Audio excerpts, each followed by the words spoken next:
వేస్తున్న స్కెచ్లతో బీఆర్ఎస్ నేతలు ఉక్కిరిబిక్కిరి అవుతున్నారా? ప్రతిపక్ష నేతలు చేస్తున్న విమర్శలకు ప్రభుత్వం మరోలా సమాధానం ఇస్తోంది. బీఆర్ఎస్ హయాంలో వచ్చిన అవినీతి ఆరోపణలపై సర్కార్ సీరియస్ గా దృష్టి పెడుతోంది.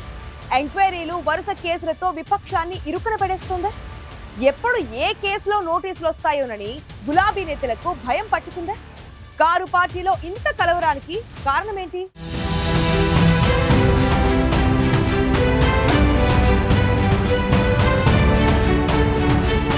10 ఏళ్లు అధికారంలో ఉండి మరోసారి అధికారంలోకి వస్తామనుకున్న బీఆర్ఎస్ పార్టీకి గత ఎన్నికల్లో భంగపాటు తప్పలేదు. ప్రతిపక్ష పాత్రకు పరిమితమైన బీఆర్ఎస్ ప్రభుత్వ వైఫల్యాలను ప్రజల్లోకి తీసుకువెళ్లడంలో స్పీడు పెంచింది, విమర్శలను పదును పెట్టింది. అయితే బీఆర్ఎస్ నేతల దూకుడుకు విచారణలు, కేసులతో ప్రభుత్వం కళ్లెం వేస్తోందని రాజకీయ వర్గాల్లో చర్చ జరుగుతోంది. బీఆర్ఎస్ నేతలు ప్రభుత్వ వైఫల్యాలపై వాయిస్ పెంచడంతో ప్రభుత్వం కూడా అదే స్థాయిలో రియాక్ట్ అవుతోందనే చర్చ సాగుతోంది. పార్టీలో కీలక నేతల నుంచి కింది స్థాయి నాయకుల వరకు ఎవరినీ కాంగ్రెస్ ప్రభుత్వం వదలడం లేదు. ప్రభుత్వానికి వ్యతిరేకంగా పోస్టు పెట్టినా, నిరాధార ఆరోపణలు చేసినా కేసులు తప్పవనే సంకేతాలిస్తోంది సర్కార్.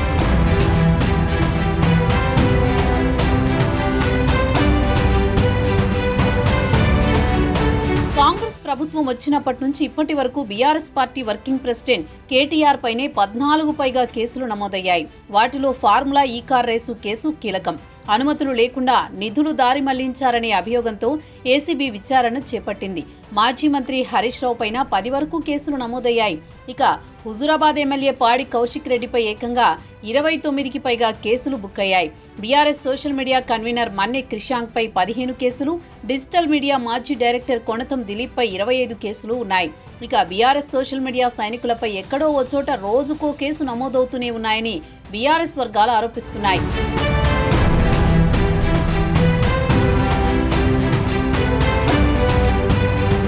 మరోవైపు కాళేశ్వరం ప్రాజెక్టు అక్రమాలు, నాణ్యతా లోపాలపై కాళేశ్వరం కమిషన్ సైతం గులాబీ బాస్ కేసీఆర్తో పాటు హరీష్ రావుకు సైతం నోటీస్ ఇచ్చి విచారణ చేపట్టింది. జస్టిస్ పీసీ ఘోష్ కమిషన్ మరోసారి ఆదేశిస్తే నేతలు విచారణకు హాజరు కావాల్సి ఉంటుంది. ఇక ఇదే విచారణని సీబీఐకి అప్పగించాలని బీజేపీ నేతలు కోరుతున్నారు. కాంగ్రెస్ ప్రభుత్వం డైవర్షన్ పాలిటిక్స్ చేస్తోందని విమర్శిస్తోన్న బీఆర్ఎస్కి బీజేపీ నేతల కొత్త డిమాండ్తో ఆందోళన మొదలైంది. కాళేశ్వరం విచారణ సీబీఐకి అప్పగిస్తే గులాబీ బాస్తో పాటు హరీష్ రావు కేంద్ర దర్యాప్తు సంస్థ విచారణకు హాజరు కావాల్సి ఉంటుంది. దీంతో కాంగ్రెస్ ప్రభుత్వం కాళేశ్వరం విచారణని సీబీఐకి అప్పగిస్తుందా అనే చర్చ గులాబీ పార్టీ శ్రేణుల్లో మొదలైంది.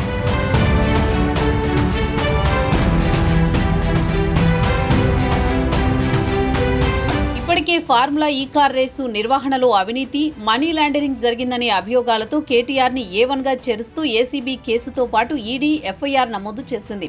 విచారణకు హాజరు కావాలని కేటీఆర్కు నోటీసులు జారీ చేశారు. ఏసీబీ ముందు 2 సార్లు, ఎన్ఫోర్స్మెంట్ డైరెక్టరేట్ ముందు ఒకసారి విచారణకు హాజరయ్యారు కేటీఆర్. సుదీర్ఘ విచారణ ఎదుర్కొన్నారు. అవసరమైతే మరోసారి విచారణకు పిలుస్తామని దర్యాప్తు సంస్థలు తెలిపాయి. 2001 నుంచి 2024 వరకు వాడిన మొబైల్ని ఇవ్వాలని కేటీఆర్కి ఏసీబీ నోటీసులు ఇచ్చింది. తన వ్యక్తిగత స్వేచ్ఛకు భంగం వాటిల్లేలా ఏసీబీ విచారణ ఉందంటూ రిప్లై ఇచ్చారు కేటీఆర్. ఏసీబీ 2 సార్లు కేటీఆర్ని విచారణకు పిలవడంతో ఈడీ కూడా మరోసారి ఆయన్ని ఎంక్వైరీకి పిలుస్తుందని బీఆర్ఎస్ నేతల్లో చర్చ జరుగుతోంది.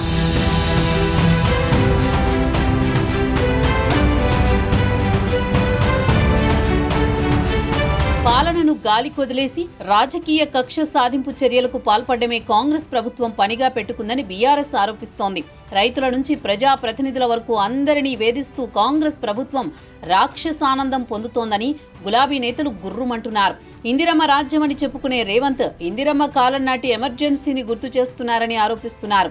కేసులు, అరెస్టులు తమ ఆత్మస్థైర్యాన్ని దెబ్బతీయలేవని బీఆర్ఎస్ నేతలు అంటున్నారు.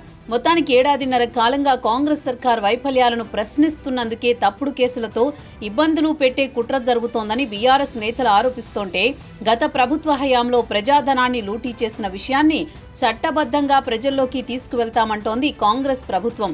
చూడాలి మరి బీఆర్ఎస్ నేతల మెడకు కొత్తగా ఇంకేం కేసులు చుట్టుకుంటాయో.